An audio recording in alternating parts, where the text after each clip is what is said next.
Noël 2012, la communauté chrétienne de notre pays dans son ensemble a prié pour la paix. La messe de minuit a mobilisé du monde à l'école Sainte-Thérèse et à l'église protestante de Bamako-Koura.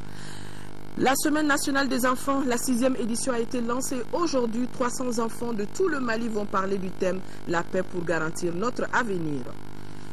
Il fait encore parler de lui. Il c'est Tiken Jah Fakoly. L'artiste vient de sortir un single gratuit appelant les Maliens à se retrouver autour de l'essentiel. L'essentiel pour lui, c'est la reconquête du nord du pays. Un dossier dans ce journal, 2800 malades du sida pour la seule région de Caille. 1600 sont sous traitement antirétroviral gratuit. Beaucoup ont le sourire grâce à cette prise en charge quand surtout Kanouté et Mamadou Sissé sont allés à leur rencontre. Nous sommes mardi 25 décembre. Mesdames et messieurs, bonsoir. Joyeux Noël et bienvenue dans cette édition. Édition que nous ouvrons par ce communiqué de la présidence de la République à l'occasion de la cérémonie de présentation des vœux de nouvel an de la presse à son Excellence Monsieur le Président de la République par intérim. La cellule communication de la présidence informe la presse que la dite cérémonie aura lieu demain, mercredi 26 décembre, dans les locaux du secrétariat général de la présidence de la République. Sont conviés à cette cérémonie les membres du comité national de l'égal accès aux médias d'État, les membres du Conseil supérieur de la communication, les conseillers en communication des départements ministériels, les chargés de communication des sociétés et entreprises d'État, le bureau de la maison de la presse, les directeurs des organes de presse publics et privés, 2 responsables par organisation professionnelle de la presse et de la communication, les correspondants et envoyés spéciaux de la presse étrangère dûment accrédités. Mise en place terminée 16 heures. Prière se munir de la précieuse carte de presse. Le Premier ministre Django Sissoko, lui, effectuera à partir de demain, mercredi 26 décembre, au vendredi 28 décembre, une visite au Burkina Faso, en Côte d'Ivoire, au Bénin et au Sénégal. Le Premier ministre Django Sissoko est porteur des messages du président de la République par intérim à leur Excellence Blaise Compaoré, président du Faso et médiateur désigné de la CEDEAO, Alassane Dramane Ouattara, président de la République de Côte d'Ivoire et présidente en exercice de la CEDEAO, Yahi Boni, président du Bénin et président en exercice de l'Union africaine, et Macky Sall, président de la République du Sénégal. Je vous le disais dans les titres, la communauté chrétienne a fêté Noël, des prières à travers tout le pays. La messe de minuit a été dite hier soir à l'école Sainte-Thérèse, messe de minuit suivie par notre reporter Isaac Tcheni.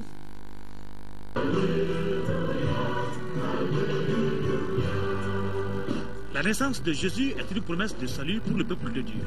Aujourd'hui, nous est né un sauveur. C'est avec un rêve de paix que les fidèles catholiques ont célébré la nativité. C'est là à travers prières et louanges. Cette année, le thème retenu est Jésus, source de paix et de quiétude. Un thème apprécié par le ministre des Affaires religieuses et du culte. Je suis très comblé par le message de paix qui ressort dans les prières de ce soir. La paix à laquelle tous les Maliens aspirent. La paix qui est le rêve de tout le monde. C'est maintenant que les Maliens savent la valeur de la paix. Et prions Dieu pour que la paix puisse revenir au Mali. Pour acclamer la naissance de Jésus, l'archevêque de Bamako, Monseigneur Jean Zerbo, dans son homélie, a exhorté les fidèles chrétiens à prier pour toutes les difficultés que connaît notre pays. Il souhaite que le prince de la paix nous libère de notre fardeau. Tous les mal qui arrivent dans le monde, dont nous sommes victimes et parfois auteurs, proviennent justement parce que nous sommes en porte-à-faux par rapport à ce commandement. Et si Jésus vient, il s'est fait homme pour vivre au milieu de nous, c'est pour nous apprendre à nous conformer à cela, pour nous apprendre à vivre cela. Les signes que cela se réalise déjà dans notre vie, les signes que cela se réalise déjà dans notre monde, nous devons le chercher à travers certains événements que nous avons vécus cette année. Le premier événement, justement, qui nous manifeste l'amour de Dieu et qui doit nous amener nous-mêmes à changer. La saison des pluies cette année. Il n'y a pas eu de pareil. Une image forte, au moment même où chaque jour nous nous faisions la guerre, au moment où nous, chaque jour, nous semions la mort autour de nous, au moment où chaque jour nous semions la terreur autour de nous, il pleuvait. Plus douce, plus fine, sans vent violent, sans coup de foudre. C'est pour nous dire, bien chers frères et sœurs, que l'amour de Dieu, ce n'est pas un vain mot. Il nous donne des signes, mais nous-mêmes, malheureusement, aveugles que nous sommes, cœurs endurcis que nous sommes, nous ne les percevons pas. Comme pour dire que c'est dans les moments difficiles que la foi doit se renforcer, Monseigneur a rappelé les conditions dans lesquelles Jésus est né de la Vierge Marie. Oui, Jésus est né. Un peu comme les enfants aujourd'hui qui sont nés dans les différents camps de réfugiés. Jésus est né en situation de déplacement. Joseph et Marie. Le pays était occupé. Et on exigeait aussi que chacun aille se faire inscrire là où l'autorité voulait. Jésus est né dans un tel contexte. Oui, pour nous libérer, le pape Benoît XVI nous a demandé de faire de cette année l'année de la foi. L'année de la foi, justement, tourne autour de ce Jésus. C'est Jésus qui révèle l'homme à lui-même. C'est Jésus qui nous révèle qui nous sommes. C'est Jésus qui nous révèle qui est Dieu. C'est Jésus qui nous révèle qui nous devons être les uns pour les autres. Les déplacés du Nord ont été au cœur de cette messe. Nul n'a besoin de dire que ceux-ci sont privés aujourd'hui de leur lieu de culte. Précisons que tous les chants et interventions ont parlé de la naissance du Messie et de la paix. Autre endroit de prière, l'église protestante évangélique de Bamako-Koura, la paix était à l'honneur. Les cantiques, la prestation des enfants, tous les messages ont parlé de paix, des prières pour que Dieu fasse que notre pays retrouve son intégrité territoriale. Rachel Tessougué. Jésus-Christ, enfant de la paix, espoir de notre pays. C'est le slogan de Noël 2012. Malgré la situation difficile que traverse notre pays, les chrétiens ont tenu à être présents en grand nombre à l'église pour commémorer la naissance de Jésus-Christ. À l'église évangélique protestante de Bamako-Koura, le pasteur Daniel Tangara, dans son message, demande au peuple malien de se tourner vers Dieu. Selon lui, Dieu est la solution à tous nos problèmes. Notre pays ne se porte pas bien. Il est donc urgent que notre pays se tourne vers l'enfant de la paix, son seul espoir. Parce que Dieu est le facteur essentiel dans toutes les situations. Il connaît la situation de notre pays, quelle qu'elle soit. Nous pouvons surmonter tous les dangers avec Dieu. Occasion pour le professeur Daniel Koulibaly d'adresser une prière à Dieu pour que le Mali retrouve son intégrité territoriale. Nous intercédons pour le peuple malien. Nous prions pour l'État et le gouvernement. Nous prions pour que vivent en paix toutes les composantes ethniques, religieuses, politiques et sociales de notre pays. Veuille permettre que le Mali soit un État de droit où toutes les libertés fondamentales humaines sont assurées. Un autre message fort de ce réveillon de Noël, c'est que les dirigeants de ce pays doivent se donner la main pour que le Mali retrouve la paix. Quand on regarde la situation qui se prévaut dans notre pays, c'est vraiment regrettable pour un grand pays comme le Mali. Et je crois que vraiment, les responsables politiques surtout, unir leurs efforts et parler d'une seule voix pour que vraiment le pays puisse s'en sortir. Les chants d'allégresse de l'Assemblée, la prestation des enfants et les cantiques des deux chorales ont fait la beauté de ce réveillon de Noël 2012. Célébration de Noël toujours, vu le contexte particulier dans lequel se trouve notre pays. L'événement, je le rappelle, a été célébré sous le signe de la paix et de la cohésion sociale. Fademba Keita, un de nos reporters, a fait le tour d'autres paroisses, d'autres églises de la ville, suivant son reportage.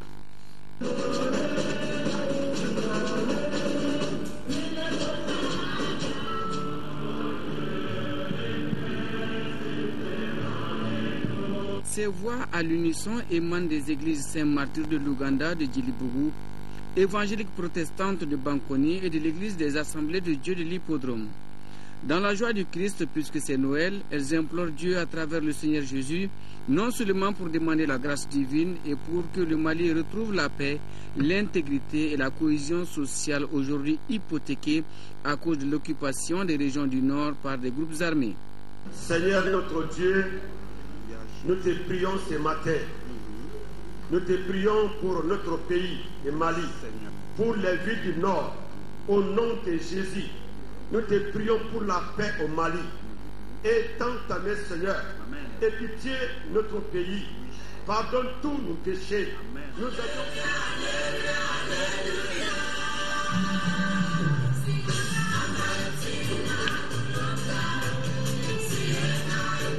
Nous demandons auprès du Seigneur de venir en aide au peuple malien, de venir en aide à nous Maliens.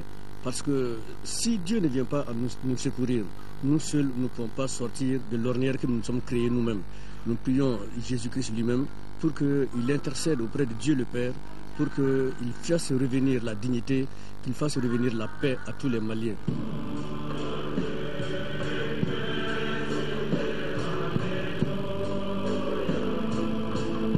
Éternel Dieu Tout-Puissant, en ce moment, nous voulons te recommander nos autorités.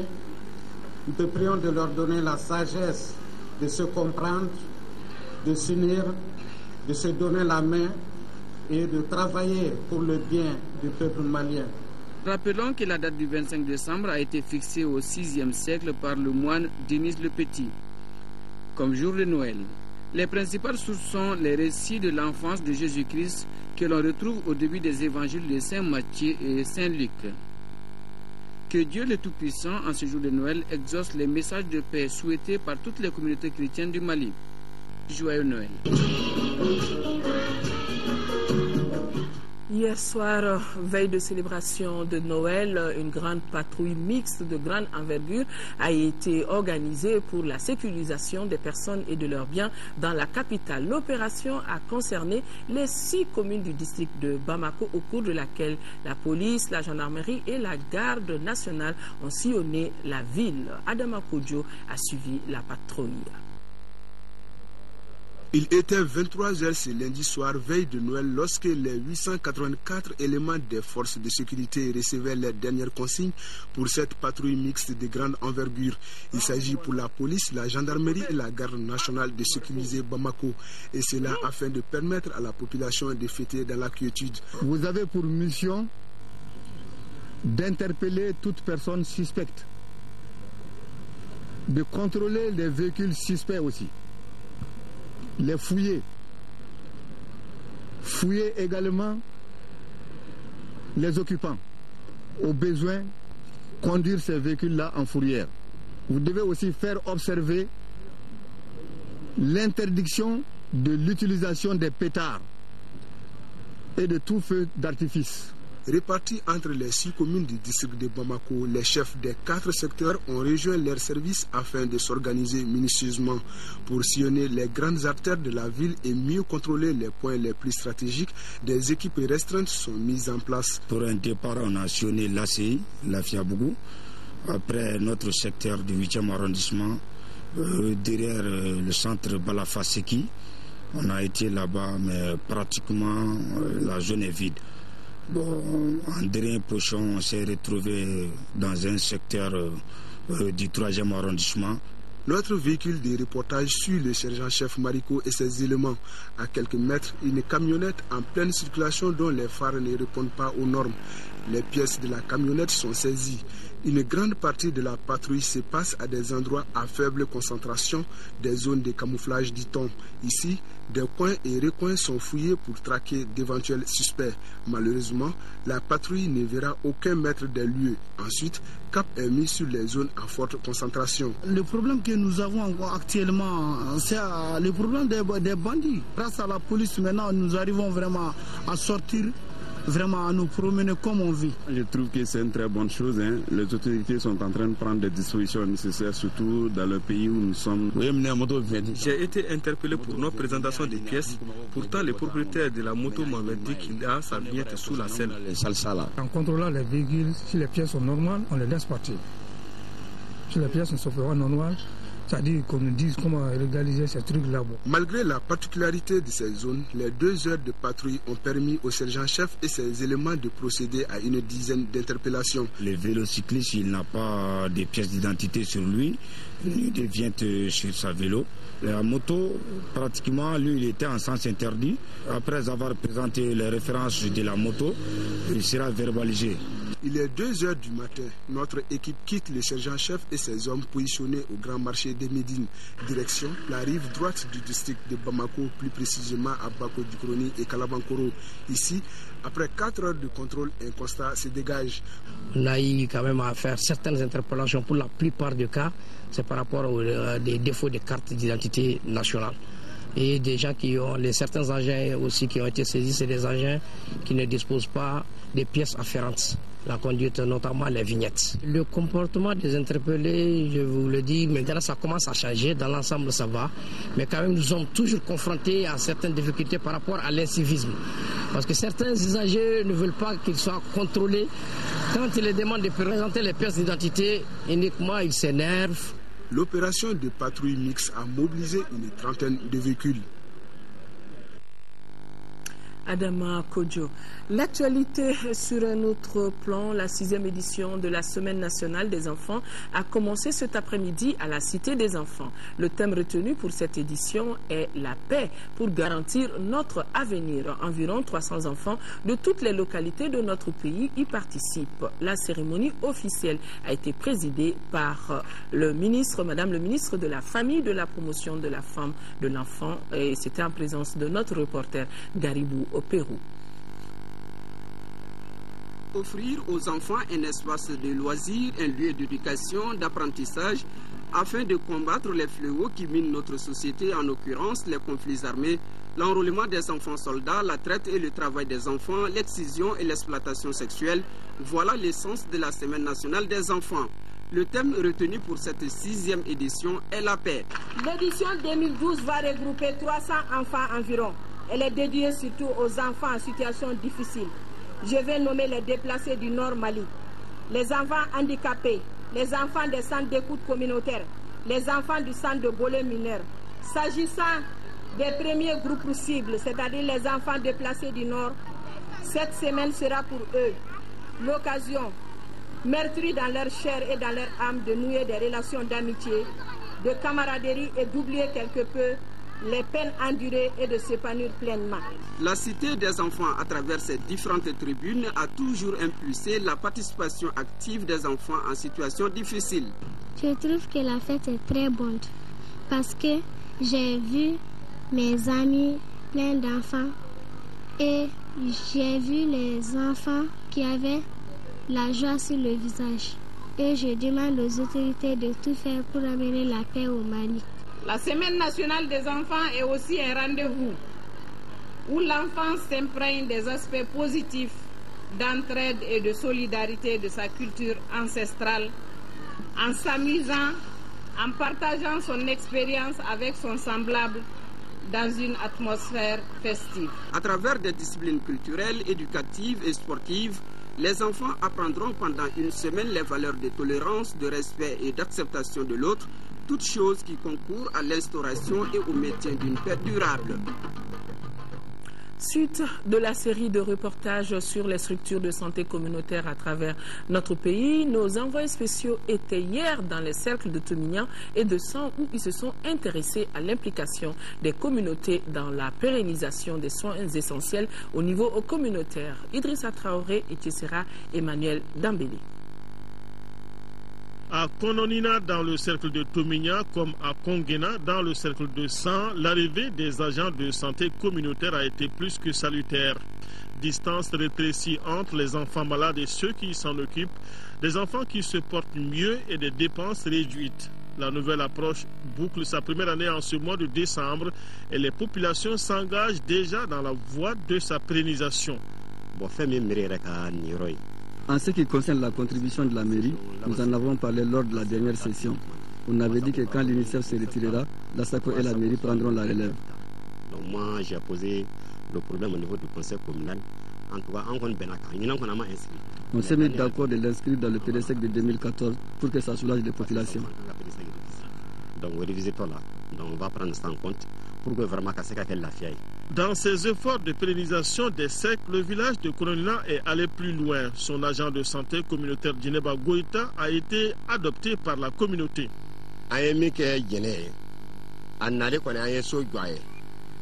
Nous avons construit une maison pour l'ASC, des latrines, et nous lui avons donné un champ de riz. En cas de pluie, entre notre village et Ouan, la route est impraticable même en charrette. Il faut contourner et passer par les villages Kantouma. L'originaire de Kemprana est reconnaissante. Elle parle déjà Boumou et reconnaît que tout n'a pas toujours été facile. Ils viennent avec leurs enfants en consultation. Quand j'arrivais, ce n'était pas facile. Mais aujourd'hui, ils viennent faire consulter leurs enfants. Les matrons du village m'invitent aux accouchements. Je les aide et après, je fais la première prise en charge du nouveau-né.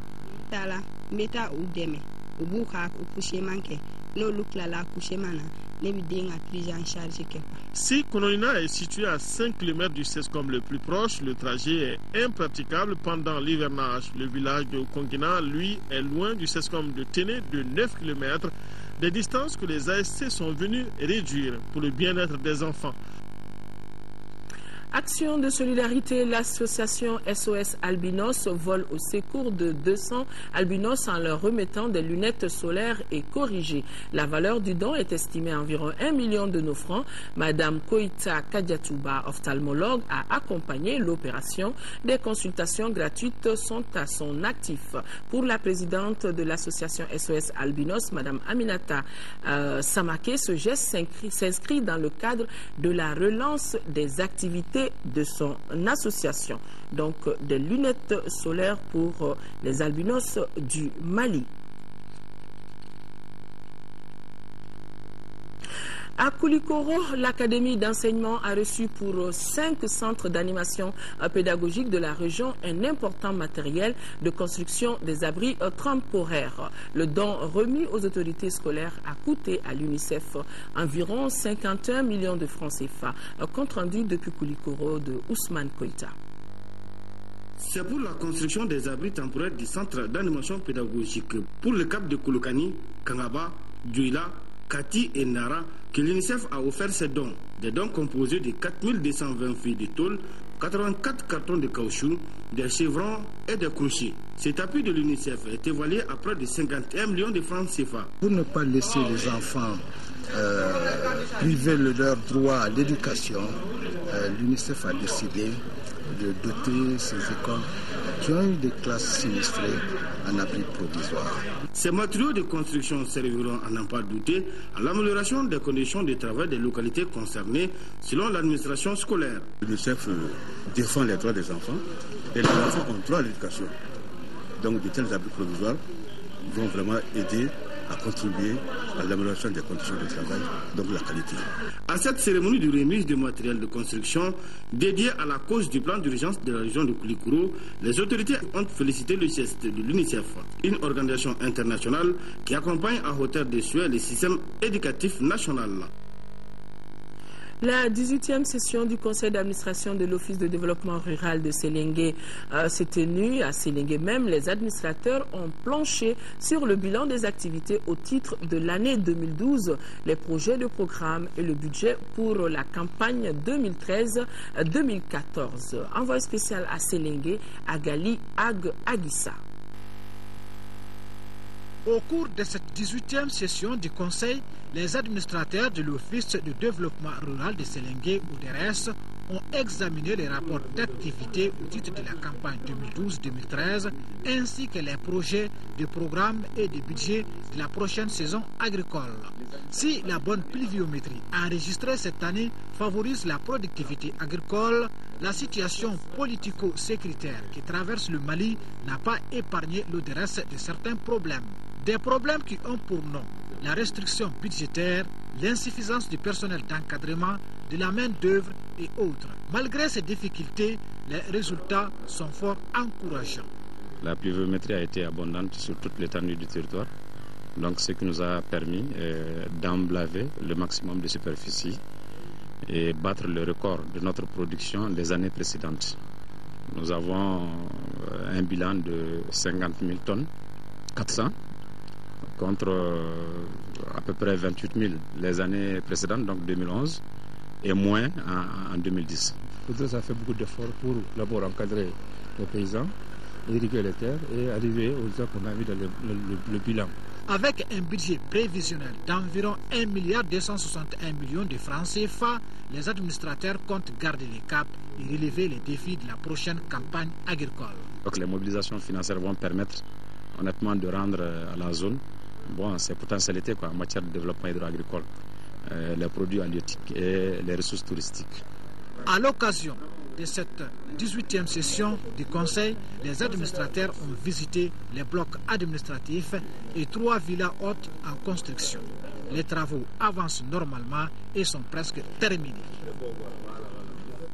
La direction générale de Kafo-Djiguiné et les élus sont depuis hier dans une tournée à l'intérieur du pays. À Bougouni, première étape de la mission, la délégation a constaté avec satisfaction l'accroissement du nombre de sociétaires. Un accroissement qui a permis au réseau de maintenir l'équilibre malgré la crise que traverse notre pays. Envoyé spécial à Tchemoko Konate. C'est Bougouni qui a constitué la première étape de la mission. Dans la capitale du Bani-Monotié, la mission a rencontré les responsables des caisses de base de Bougouni, Yamfolela, Koumantou, Kangaré et Kolonjeba. Leurs deux parties ont jeté un regard rétrospectif sur l'année qui s'achève avant de dégager les perspectives. C'est pour faire la planification de l'année, tant au niveau du crédit, au niveau du secrétariat et au niveau de l'épargne. Pratiquement, et aussi, on informe les délégués qui aussi doivent descendre pour informer les sociétaires. Il est apparu des échanges qu'en dépit de la crise qui secoue les pays, Kafo-Djiguiné a enregistré des avancées significatives. Il s'agit notamment de la modernisation du réseau et de la croissance du nombre de sociétaires. Deuxième étape de la mission, Sikasso, où les réalités sont identiques. À l'heure où nous sommes, nous pouvons dire que vraiment les caisses de base de Sikasso se portent à merveille. L'une des choses également qu'on recherchait, c'était de pouvoir informatiser ces caisses de base afin qu'on puisse offrir des services vraiment de qualité. Auparavant, la mission avait rendu visite à 2 de leurs partenaires privilégiés. Il s'agit de la CMDT de Bougouni et de la Coprocazan, coopérative des productrices de beurre de karité de Zandjabougou. Kafo-Djiguiné, nous sommes partenaires il y a à peu près 3 ans. Je peux dire l'année dernière, nous avons contacté un prêt de 3 millions. Et cette année aussi, nous avons contacté un prêt de 5 millions pour acheter les amandes de karité avec nos membres. Ensuite, transformer ces amandes en beurre de karité, le vendre sur le marché. Nous avons un très bon rapport de partenariat sur beaucoup de plans. Plan équipement des producteurs, le financement du crédit. Et également les rapports de collaboration, d'échange d'informations. Pour maintenir l'équilibre et donner plus de visibilité aux actions futures, la direction entend améliorer ses ressources et la gouvernance. Rendons-nous à Kati où la salle de conférence du Conseil de cercle a abrité samedi dernier les travaux de la table ronde multi-acteurs, autorités politiques, sanitaires et organisations de la société civile. La rencontre visait à amener tous les acteurs concernés à réfléchir sur la question de la gratuité de la santé à Kati. Compte rendu Nando Dambélé. Pour les organisateurs, cette cérémonie est solennelle et mémorable. La problématique qu'elle marque est pertinente, à savoir la mobilisation et la gestion des fonds alloués aux politiques de gratuité des soins de santé. Il s'agit pour nous de mettre ensemble l'ensemble des acteurs, c'est-à-dire autorités, services techniques, organisations de la société civile, ensemble qu'on réfléchisse sur la question de la santé au Mali et particulièrement dans le cercle de Kati. La problématique préoccupe tous les acteurs du développement local, à savoir les autorités politiques, services de développement social et organisations de la société civile. La présente cérémonie s'inscrit également dans le cadre de renforcement du partenariat, organisations de la société civile, autorités politiques, sanitaires, sans exclure les services de développement social et de l'économie solidaire. Les discussions menées au cours de cette table ronde sont une opportunité de dégager les axes de solutions afin que chacun dans son domaine puisse améliorer ses performances en ce qui le concerne. La fin de l'année, c'est dans quelques jours. L'artiste musicien revient et fait parler de lui. Je veux parler de Tiken Jah Fakoly, qu'on ne présente plus. Il vient de sortir un single gratuit pour appeler les Maliens à se mobiliser pour la patrie. Le CD sera disponible le 31 décembre prochain. Une seule chanson exclusive qui parle de la grande histoire du Mali et des grands hommes que le Mali a connus. Tiken Jah Fakoly invite les Maliens à l'union sacrée pour faire face à l'essentiel. Et pour lui, l'essentiel aujourd'hui, c'est la reconquête du nord du Mali. Nous lui avons rendu visite dans son studio d'enregistrement. C'est pas moi, mais il est au micro de Ibrahima Traoré.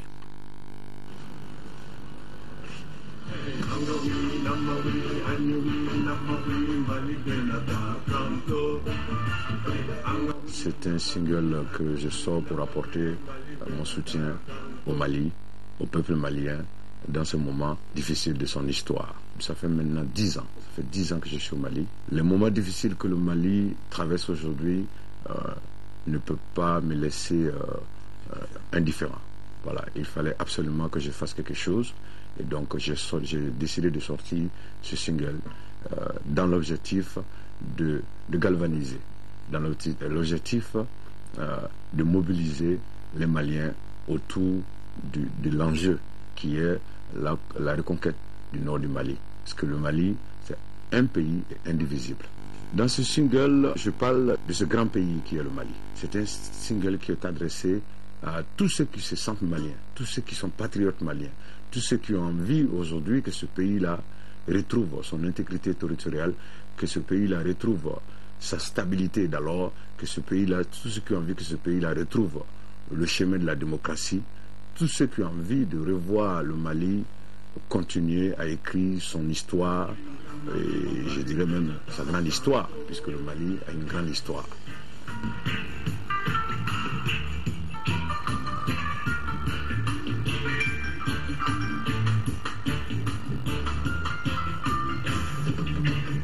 Mon souhait, c'est vraiment avoir un rendez-vous avec les autorités maliennes, notamment le président de la République du Mali, une copie de ce CD. D'ailleurs, c'est historique parce que ça sera une seule copie. C'est une seule copie qui va être remise au président de la République du Mali. Les autres, tout le monde pourra l'écouter à travers les radios privées, à travers la presse internationale. Non, ça ne sera pas vendu du tout. Lorsque le Mali a connu cette crise, j'ai décidé de rester pour partager ces moments difficiles avec les Maliens. Le Mali, c'est un pays qui m'a reçu. Le peuple malien m'a prouvé dès la première semaine de mon arrivée ici que je suis parti de chez moi et que je peux considérer que je suis chez moi au Mali.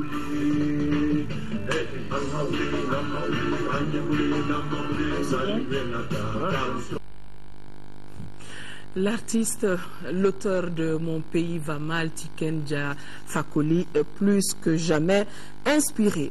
Nous ouvrons à présent le dossier de ce journal. La région de Kayes compte plus de 2800 personnes vivant avec le VIH-Sida. Plus de 1600 de ces malades sont sous traitement antirétroviral gratuit. Traitement qu'ils suivent sur les sites de prise en charge installés par les autorités, les ONG et leurs partenaires. Une équipe de reportage de leur thème Kayes a sillonné 3 sites de prise en charge pour voir comment se fait cette prise en charge dans ces différents centres. De nombreux malades du sida ont le sourire grâce aujourd'hui à cette prise en charge. Kansoutou Kanouté et Mamadou Sissé sont allés voir. Avec un taux de prévalence de 0,7% dans la population générale, la région de Kayes compte à ce jour 2803 patients infectés par le VIH notifiés dans nos structures sanitaires de 2003 à nos jours, parmi lesquels 1693 ont été initiés aux antirétroviraux. Dans la commune urbaine de Kayes, il y a quelques centres de prise en charge des personnes vivant avec le VIH. Nous nous sommes rendus à l'hôpital Foussène Dao qui abrite un site de prise en charge.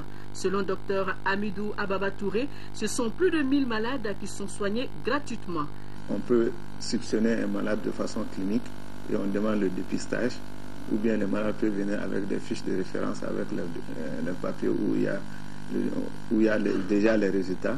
Mais avant même de commencer la prise en charge, on fait d'abord le counseling au niveau du malade. Et une fois que c'est fait, que c'est confirmé, en ce moment-là, c'est le début de la prise en charge. Après l'hôpital régional Foussendao, nous sommes allés à l'USAC, unité de soins, d'accompagnement et de conseil. Là aussi, ce sont plus de 200 patients qui sont pris en charge par leur association. À noter que la particularité de l'USAC est qu'elle lutte beaucoup contre la stigmatisation des malades. Pour cela, tous les malades se rencontrent 2 fois dans le mois pour échanger entre eux et aussi avec ceux qui ne sont pas malades. Après les échanges, tous se retrouvent pour manger ensemble. L'USAC de Caille a été créé en septembre 2011 par Arcade Sida. Nous avons commencé les activités en septembre 2011. Donc nous assurons la prise en charge des personnes vivant avec le VIH-Sida.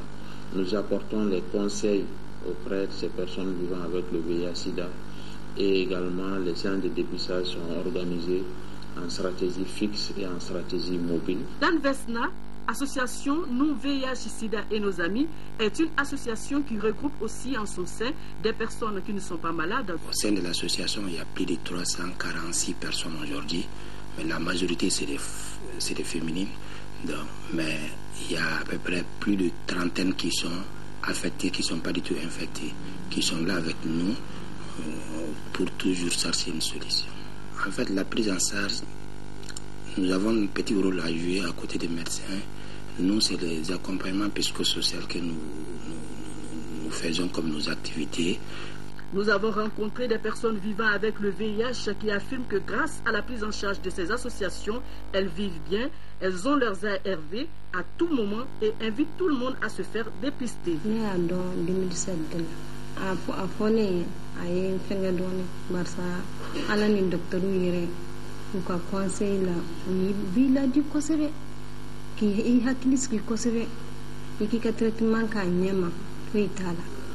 Ni dona frena ibe lafiya sɔrɔ kosɛbɛ I ni mɔgɔ tɔw bɛɛ bɛ kɛ kelen ye a t'i bali fosi la ne denw bɛ ne bolo wa ne furulen don a ye jolita kɛ fosi t'a la an b'an ka hadamadenya la furulen na n tun bi bana san o san après n bi n bana ka da mɛ sisan depuis n ka fura tali kun daminɛ ça va welekan bɛ ne bolo k'a f'u ye bɛɛ ka wuli ka taga a bara bɛ min na o bana tɛ min na o bana tɛ minnu na an b'olu ta fɔ fɔlɔ olu ka taga jeli ta k'a lajɛ u k'u ta yɔrɔ n'u bila yɔrɔ dɔn bana bɛ minnu fana na n'a fɔra a b'i la de il faut être sûr donc wuli ka taa furakɛ wagati la yan'a ka se yɔrɔ dɔn. Malgré ces bons résultats, il faut signaler aussi des difficultés, entre autres, rupture de stock de médicaments, manque d'infrastructures. Les locaux ne sont pas adaptés. Vous-même, vous voyez ici, c'est restreint. Ça, c'est mon bureau. On fait la consultation et tout, c'est restreint. La devanture de l'ISAC, donc c'est carrément occupé par les mototaxis. Et compte tenu de la confidentialité, de la discrétion de ce que nous faisons ici, je pense que c'est pas trop bien que la devanture soit occupée par les mototaxis. La seconde difficulté, c'est d'abord, il y a certains bilans qui ne sont faisables qu'à l'hôpital. Donc s'il faut envoyer le malade jusqu'à l'hôpital, faire le bilan et revenir, ça pose de petits problèmes. À rappeler qu'au niveau de l'hôpital Foussendao de Caille, la médecine, la pharmacie, la pédiatrie, la dermatologie, la gynécologie et le laboratoire sont tous impliqués dans le dépistage et la prise en charge des malades. Voilà, mesdames et messieurs, c'est donc tout pour cette édition.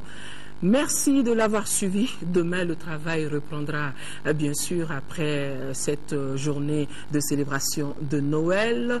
10h, 13h, Mohamed Touré sera là sur ce plateau et 18h, 20h, Amara Malé Diallo prendra le relais.